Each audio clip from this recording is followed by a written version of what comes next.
All right, guys, I want to talk a little bit about hyperbolas, which have two types of standard form functions. Either the x's come first, and it looks like this top one, or the y values come first, and it looks like this bottom one. They still equal 1, just like ellipses do, but this time, instead of having those quantities added together, they are being subtracted. So sometimes, if you have to put it into standard form, and you get one of those, either the x's or the y's that are negative, that's going to end up being in the second spot, because you want it to be the positive minus the second one or the negative second one. Okay, that said, we're also going to always use with hyperbolas a squared plus b squared equals c squared. If you think back to ellipses, that was a squared minus b squared equals c squared. Okay, so you got to be a little bit careful there. Let's look at this example. This is x plus 3 quantity squared over 16 minus y plus 2 quantity squared should be over 25. And I wanted to show you this one because, again, unlike ellipses, here are a squared, which is always first, the first one in the denominator. It does not have to be the biggest. In ellipses, it did. In hyperbolas, it does not have to be. Okay? But we are going to use those to help us find some of the other values here. So let's see if we can maybe find all these and then graph this thing. All right, so first off, h. Our h is going to be 3. Our k is going to be -2. Our a is the square root of 16, which is 4. B is the square root of 25, which is 5. And then c, remember we're going to use our form over here, where a squared is 16 plus b squared 25 equals c squared. If I add those two together, that's 41 equals c squared. So c is just going to be the square root of 41. Those are going to come into play when we find our foci here in a little bit. The center of this thing is again at hk, in this case 3, -2. So if I plot that, let's go ahead and maybe plot the rest of this stuff on here. 3, 1, 2, 3, down 2 would be right there. Okay. The other thing I need to talk about before I do the rest of this is when our x's come first, remember this is when it opens kind of left and right. Where the y's come first, this is where it opens up and down. Okay, so this is one where the x's are first, so it's going to be left and right, meaning that my foci are going to be the square root of 41 left and right away from the center. All right, so square root of 41, that's between 6 and 7. Square root of 36 is 6, square root of 49 is 7.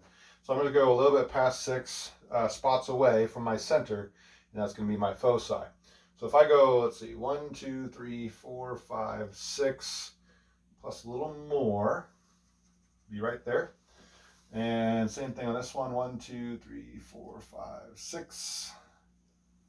A little bit more would be about there. Okay, notice these are all on the same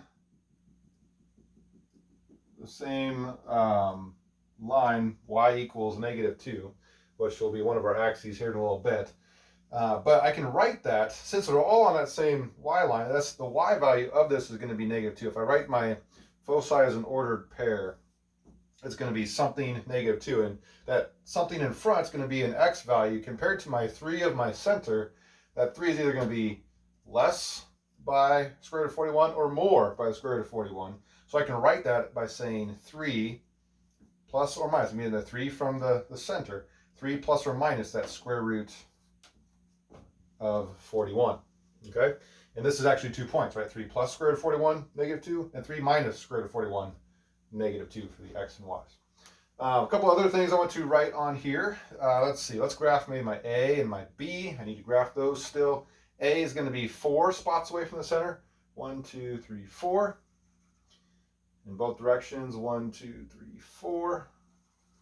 There and there. And the B is going to be either up or down from the center. Remember, it's perpendicular. So perpendicular would be on this line.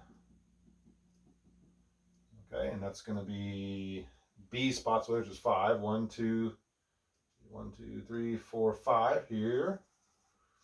And 1, 2, 3, 4, 5 here.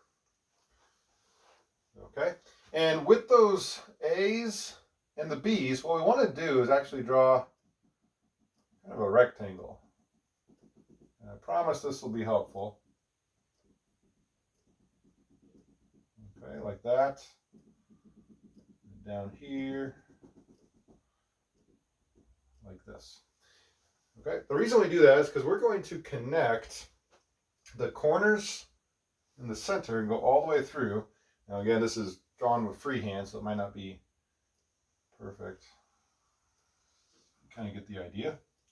And we're going to draw lines like that, and then this way. Let's see, going through my center. Uh-oh, like I said, it's not going to be perfect. It's going to be like this, and those are the asymptotes, which we will write the equation of in a second. Before we do that, though, let's graph it. I'm going to use red to graph this one. Well, we're going to start at our A's, and it's going to curve and get really close to our asymptotes, but never quite touch, right? That's what an asymptote does. So this way, and it curves that way. So again, the red line are the actual hyperbola itself, kind of like this one. It opens left and right because the x's came first. So we have everything written down except for these last three. So first off, the transverse axis. This is one that goes through the foci, the A, and the center, which we said earlier was the line y equals -2.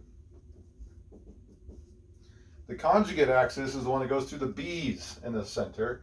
In this case, it'd be x, 1, 2, 3, x equals 3. Okay, and then lastly, the asymptotes. This, we're going to write the equation of this for both of these kind of slanted black lines. And when we do that, well, we can kind of cheat a little bit. We're going to take the y values, the y minus k. In our case, it's going to be y plus 2. And that's going to equal plus or minus. And what's going to equal is the slope kind of from our center to our upper right corner. This is kind of how I said I cheat, right? And so we go from the center to the upper right corner. The slope of that, I go up 1, 2, 3, 4, 5 over 1, 2, 3, 4, up 5 over 4. All right, which turns out to be B over A in this case. But when you flip it, and if it were the y's where it was up and down, you could still do the same thing and find it that way. It would be this A over B. But like I said, a little cheat code there as you find the slope of that. All right, and then that's times x minus h, or in our case, again, you can take it right out of, right, x minus h, you can take it right out of the equation, which is x minus 3. Okay, so we found all the parts we need, I think, of our, well, you know what, we did not have the vertices on here. That's where our hyperbolas touch our dotted line, our box that we made. So if I write those really quick, one vertice, what is that? That's going to be -1, -2. And the other one would be 1, 2, 3, 4, 5, 6, 7, -2.